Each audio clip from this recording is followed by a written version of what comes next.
Hello and welcome to Digital Nation, your weekly tour of the UK in the company of the local TV channels. In this week's show we go diving with sharks in Edinbrough.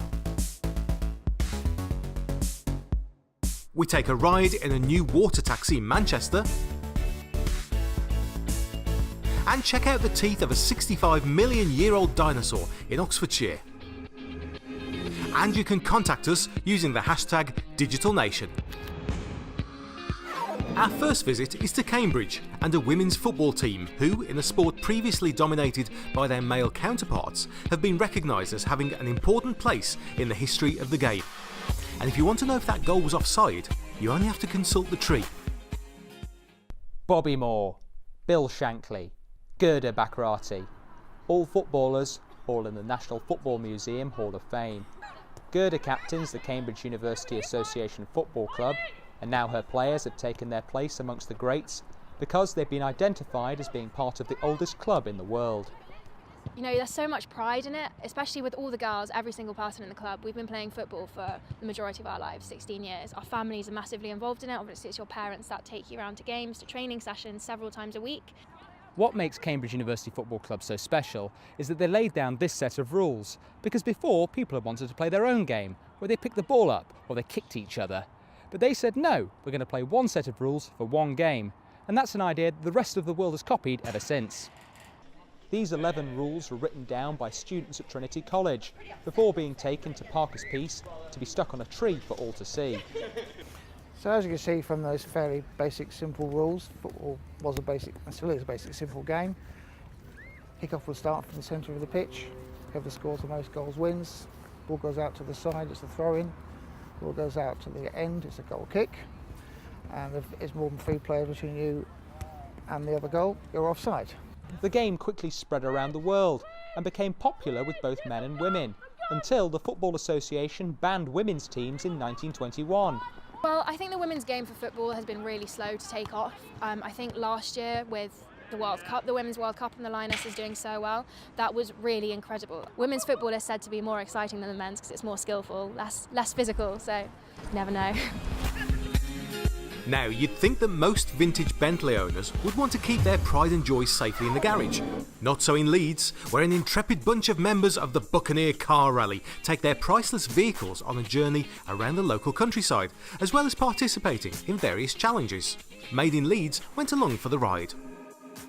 We join the Bentley Car Rally, celebrating the best of the vintage Bentley as they make their way through the countryside in their classic cars. Some of them are just over halfway now, and there's a reason why you put on this event. Tell us about it. Yeah, these cars, they're not museum pieces. They're very, very valuable, obviously, some of them, but they need to be driven. You know, they were made in the 20s and 30s, and in the 20s and 30s, they did thousands and thousands of miles. Obviously, it was an everyday car. Let's face our next challenge, the obstacle course. However, the driver this time is blindfolded. Let's see how this goes. Woo! Go on. Get further down. Okay, right. Start turning now. No, yeah, it's fine. It'll be all right. Oh, he's just hit it. Yeah, good. Excellent. Keep on going round. Okay. Right, straighten up. Right. Floor it. Put your foot down. Slow down. Right. Hard right. Okay, left. Tell me when to stop. To the right. Right. Stop. I love the attire on your heads today, gents. When we were doing the marathon in Italy, we start from the south of Italy, go to the north of Italy. On the third day, they changed our name from Team Dumb and Dumber to Team Lobster. We had no top on the top of our car, and we literally looked like Team Lobster. We glowed as we came into the time control. Well, it's great. It's an experience all round, isn't it? You're surrounded by fantastic cars with great people that all like to have fun and enjoy themselves, and then you get us two that turn up and look like we do. Heading to Wales now, and gardening experts are forever trying to better their peers by growing surprisingly large vegetables for Britain's country shows. In Swansea, the delightful surroundings of an historic Welsh country house and gardens is the perfect setting for their annual competition to find just whose is the biggest. So today is Aberglasney's 4th annual giant vegetable competition. It's a competition that's grown in popularity year on year, despite growing giant vegetables being a pretty specialist thing to do. But we've got some of the best giant vegetable growers in Wales, and we're looking forward to welcoming them here today.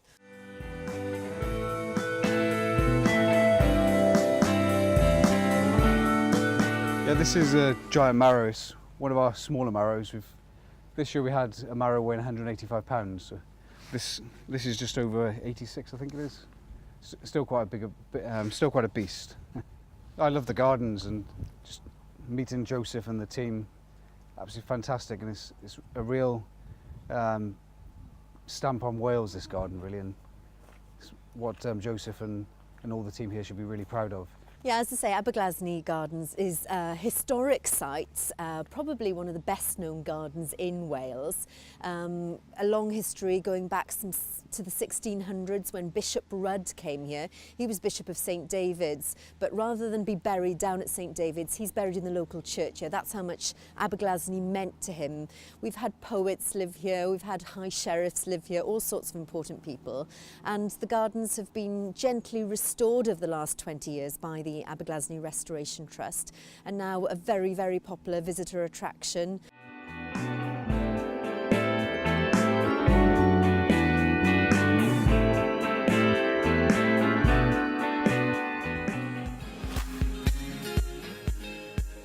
Over to Hampshire now, where it's a little known fact that in the First World War, a team of 22 Japanese nurses came to the UK to work in a hospital in Netley as part of the war effort. Now, 100 years later, a local publication is helping to recognise the work of the nurses. Japanese nurses came to Netley in 1915 to help with the First World War effort. To honour 100 years since their departure a year later, Hampshire papers have published their story. The idea behind Hampshire papers is to write about bits of Hampshire that aren't always generally understood. And the idea that 22 Japanese nurses spent a year here in the First World War was quite an interesting topic, so it was fun. It was the first time that an Asian medical team had come to a European country. They treated approximately 1,600 soldiers in the period that they were here, and they were very well received. When they were on the point of going back, the head of the group said at no point had they ever suffered any sort of discrimination, because they were unsure before they came how they would be received, and they were not only received well, but they were received at the highest levels of society. Not only did the nurses aid the war effort, but their work was also the beginning of an international collaboration. I think it's important to be reminded, first of all, of how to try to work good international relations, because on both sides they were both very careful about preparing for this encounter. The nurses were funded by the Japanese Red Cross, even though Japan was a relatively poor country at the time. One Japanese visitor at the launch said it would have been a great honour to have been chosen to come to England, and she has enjoyed learning about their work. It's great to understand the importance of why the Japan Red Cross has come to here in Netley Hospital. Time to don our wetsuits now and travel to Edinbrough, where we take a really close-up look at some of our, depending on your point of view, favourite or most feared sea life. But diving with sharks doesn't have to be dangerous, as a reporter from STV Edinburgh found out.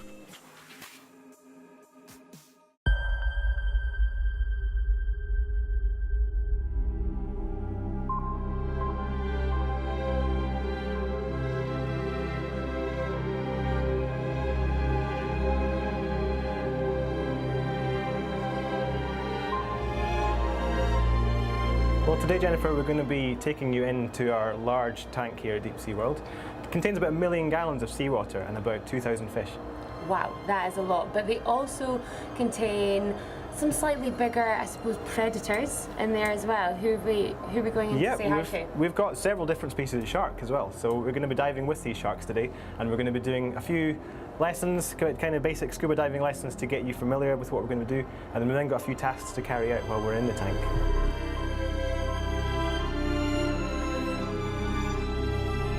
Now the sharks, we hand feed a lot of the sharks in here, from the biggest sand tigers right down to our smallest eagle rays. We actually target feed them, so we kind of go to them with food. That allows us to monitor their intake, how much they're eating. So it's much easier for you to be brought your dinner than to go and make it. The tank is actually, very similar to their outdoor environment, looking at a sandy substrate on the bottom with quite open areas of seabed, which is very common around this side of the country. Why are people so scared of sharks, and should they be? The media does have a lot to do with it, unfortunately. Certain films like Jaws and other similar films have obviously brought that negative attitude to people, but people need to kind of learn how to respect sharks and realise that they're not a danger to you unless you put yourself in danger with them. That was so cool. It was amazing. The sharks were just so majestic. All the fish in the tank were incredible, just minding their own business, and we were casually wandering around. Thank you so much for taking it, and I am not that dry in this dry suit, so I think it's time to get out and get dried up. Thank you very much. Anytime.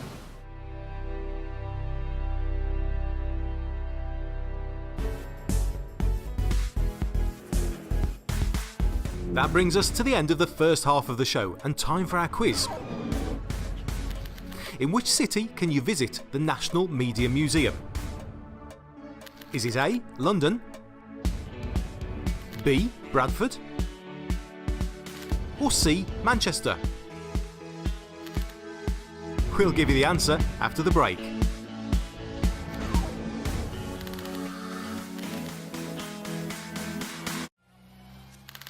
Welcome back to Digital Nation. Before the break, we asked you, in which city can you visit the National Media Museum? And the answer is B, Bradford.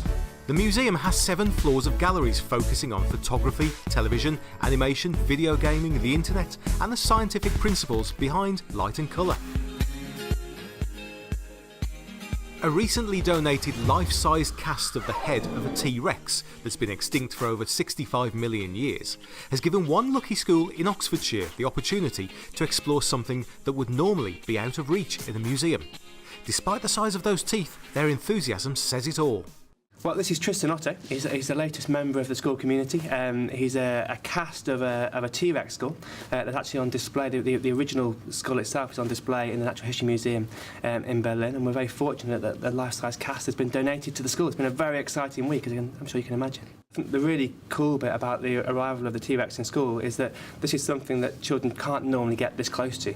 Normally we see it in a museum from maybe 10, 20 feet away, but what's really great is that they can get their hands on the dinosaur and feel it and experience it. And I think one of the things we always think with teaching science in school is that we want it to be very experimental and hands-on.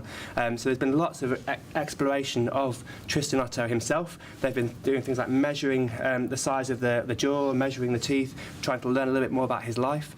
We've taken the children on a journey right the way through, exploring the habitat, the prey, right the way through to the extinction of the dinosaurs. They've been exploring, doing their own fossil digs, and creating as accurate diagrams as they can of what the T-Rex might have looked like. The big question is, what have the kids made of the new addition to their school? I knew it was a T-Rex. I was bursting to see it. I was shocked. Shocked. Despite being extinct for 65 million years, it's safe to say the memory of the T-Rex lives on at Cranford House School. Heading north now and onto some rugged Scottish moorland, where one of STV Glasgow's reporters got out his camouflage jacket to show off his best and worst tank driving skills. With just 1 pedal and 2 levers, it sounds pretty easy. So foot down and mind those puddles.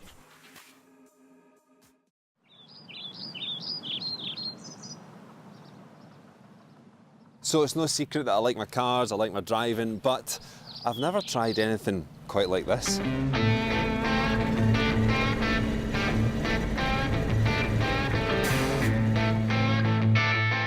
How do you get your hands on a tank? Well, they are quite hard to come by. I managed to find a couple that were living in a ex-MOD scrapyard down south, so we brought them back up to Scotland, gave them some love, and here they are working for us every weekend now. George, you're my tank driving instructor. How do you actually drive one of these things? Is it an accelerator, pedal and brake? What's it like? Well, basically you have one pedal and two levers, okay? It's really simple, fully automatic, so we won't be changing any gears, anything like that. Great. All we need to focus on is our speed and our steering. Do you know what? Less chatting, more action. Let's get this started.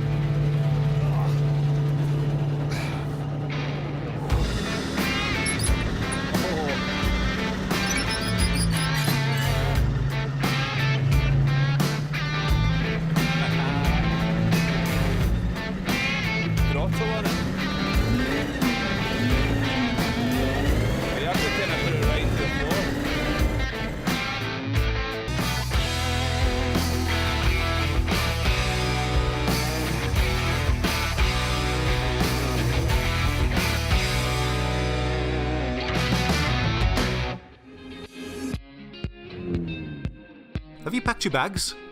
It's time for Creative Kingdom. Most of us have been on a package holiday and enjoyed the pleasures of sampling different cultures. But who started it all? It was an alcohol abolitionist called Thomas Cook, who came from Melbourne. No, not that one. The one in Derbyshire. He started his career as a Baptist missionary, spreading the good word in deepest Leicester. One day in 1841, he offered to his followers the chance to take a trip of a lifetime, all the way to the tropical splendour of Loughborough for a temperance meeting, and 500 of them took him up on it. So then he took them to Liverpool, then London, then Scotland, then France, Belgium, Germany, Switzerland, Egypt, and the USA. Everywhere bar the other Melbourne, in fact. Proof once again that when it comes to creativity, innovation, and flocking all over the world, in Leicester mint.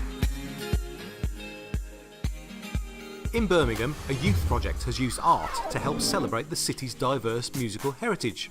Club members have created a giant mural honouring some of the famous local names in music, and the Our Musical Roots Festival was set up to showcase its unveiling. In a time when social media is a prominent feature for modern youth, one could be excused for thinking that the days of kids producing art on a wall was long gone. But outside St Martin's Youth Centre paints a very different picture. The youth club members came together in just 1 week to produce a mural celebrating Birmingham's musical heritage. Entitled Our Musical Roots, the project is aimed to help young people from disadvantaged backgrounds to understand their musical history, something that organisers believe is vital. It's just really important for us that young people understand what heritage is as an overall concept as well. Not just about musical heritage, but about their own heritage and how it connects to them and how they are the heritage of the future really as well. So yeah, it's really important for us that they understand that, and that also in a kind of a world where young people are sort of, you know, it's kind of very media and social led and social media led, and a lot of them, you know, spend a lot of time in isolation, kind of like stuck online, and for us it's about bringing them together. We're living in a time where youth centres are facing huge amounts of cuts and things like that, so any sense of bringing people together, doing things for young people is crucial, because it's coming from grassroots as well, it's people organising. So I think, yeah, even if it's, you know, playing music in the street is something positive for, you know, so anything at all, it's crucial right now. Many of the city's musical success stories were featured on the wall, including the likes of UB40 and Steel Pulse. Many of the young people were also there to see their names on the wall and admire their work. It's been like a while, this wall's been empty, and like it brings everyone together. They can see what's going on, they can see the youth centre and it's full light. It was great to have our names on here, really like brings us all here. Everyone here would love to see the name on a wall, and it really like pulls across the heritage to it. The work produced by the young people at St Martin's is an illustration of the artistic talent in the Midlands, but if factors such as social media and cuts to youth clubs are likely to prevent these types of projects from happening, could this subsequently be suppressing the talents of future generations? As we all know, volunteers are the bread and butter of many local communities, and in Bristol, one woman has spent an astonishing 3 decades working in her local charity shop. From its opening day, Sheila has given her time for free every Friday. Now she's receiving an award for all her work. Made in Bristol went to meet her. This is Sheila. She has been volunteering for St Peter's Hospice every Friday for the last 3 decades. A friend of mine, her husband died at the hospice, said to me one day, they're going to open a shop up in Kingswood. And I said, oh, I'd love to be a volunteer.